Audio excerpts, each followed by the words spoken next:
this is where you want to go. Welcome back to my channel. I'm the Amastorian, and this time we're gonna go through the genre of fantasy and try to classify what it really is and try to make it in a more understandable way. If you look up this on the internet, you're gonna blow your mind with different subgenres all over the place, and many of them just don't really tell you what the story is about or how it's made. Maybe it tells you, this is for kids and this is for adults and this is more a dark story and this is more of a light story. It doesn't really tell you that much about it. So I've tried to make some sort of classification that is more accessible and rather more easily defined. So let's get to it. First of all, fantasy we first divide into three major parts. And those three parts are classic fantasy, urban fantasy, and sci-fi.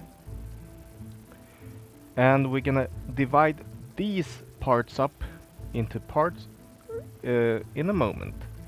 But sci-fi is definitely a part of fantasy, and so is urban fantasy. I'm gonna explain those later. Classic fantasy is what you normally think about when you hear the name fantasy. They can be divided up into two major parts. Low fantasy, which is comprised of fantasy with little to none fantastical means, meaning very little magic or fantastical ingredients or whatever. Very little dragons or very little whatever. Magic, dragons, fantastic beasts, or any sort of that kind of thing.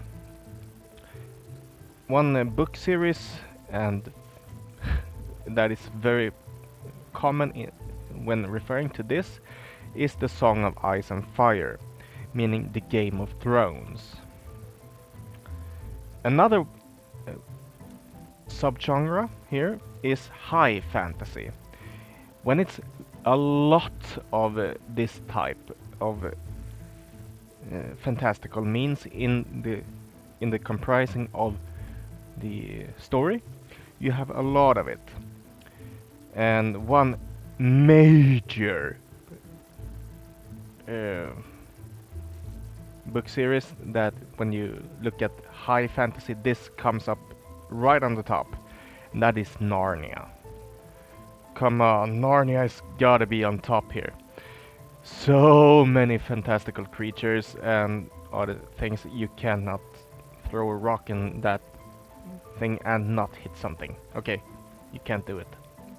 Another one that often comes up here is The Wheel of Time by Robert Jordan.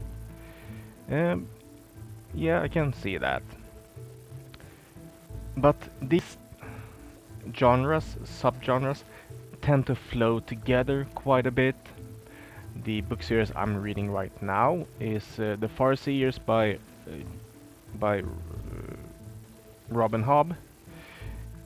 And that one sort of falls somewhere in between, in my opinion, but so also it's sort of more of a high fantasy, but not really.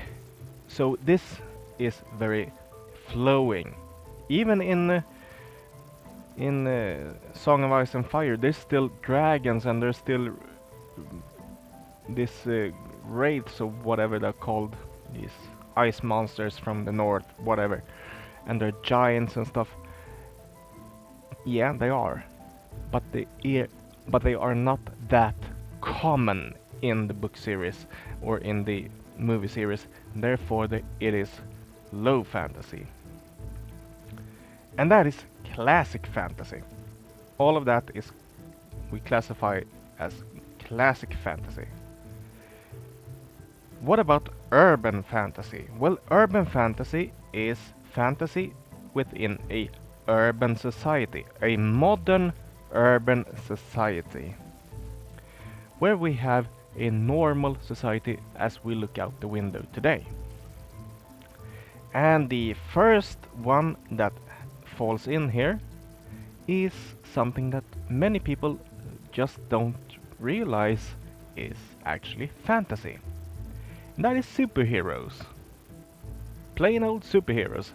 Batman, Superman, you got all the Marvels and all the Avengers and all the Justice League and whatever. All of that is all fantasy. It's just a different subgenre of fantasy. We call that one superheroes, and it falls under urban fantasy. Another urban fantasy is vampires and shapeshifters, werewolves. And here we got Dracula, True Blood, and Teen Wolf, and whatever. It's a lot of fantasy going on in urban fantasy, okay? That one is quite large, that box as well. And another one under urban fantasy, we call that one urban magic, which falls under a different sort of way. Urban magic, we have Harry Potter, Percy Jackson, and beautiful creatures, for instance. And here we have fantasy that is not really falls under vampires and shapeshifters or superheroes, but it's still fantasy in an urban society. So we call it urban magic. And that was urban fantasy. So the third part here, sci-fi.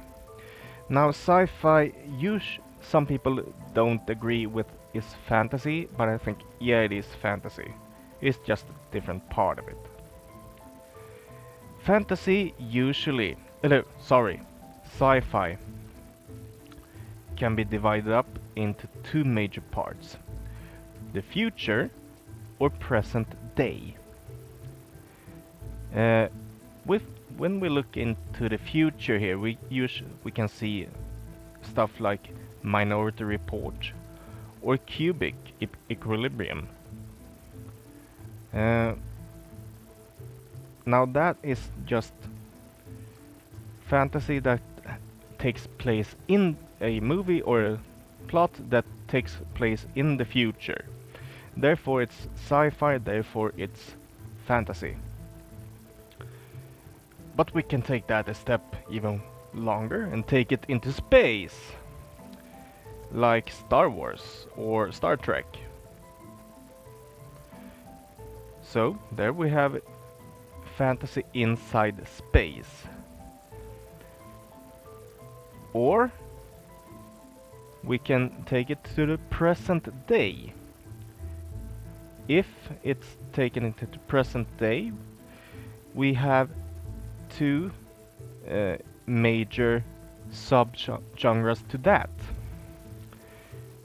Number one is aliens. Not the movies, but the subgenre here. But the movies actually falls under the subgenre, as does Predator and Transformers. Another subgenre is time travel. Now, time travel usually goes on in any way possible. It can go forward, backwards, or time loops or whatever. But since you're messing with time, you're messing with something that is normally not supposed to be able to be messed with. Therefore, it's a fantastical means or whatever. Therefore, it's a fantasy. And one or a couple of those would be Terminator. The Flash actually travels in time. And Legends of Tomorrow. Now, let me know in the comments what you think. Is these classifications any good? Or are they just rubbish? Did I miss something? Or did I fill in some gaps for you? Please give me a thumbs up, like the Facebook page, and subscribe to the channel. Just bye bye. Thanks so much for watching. Like and subscribe.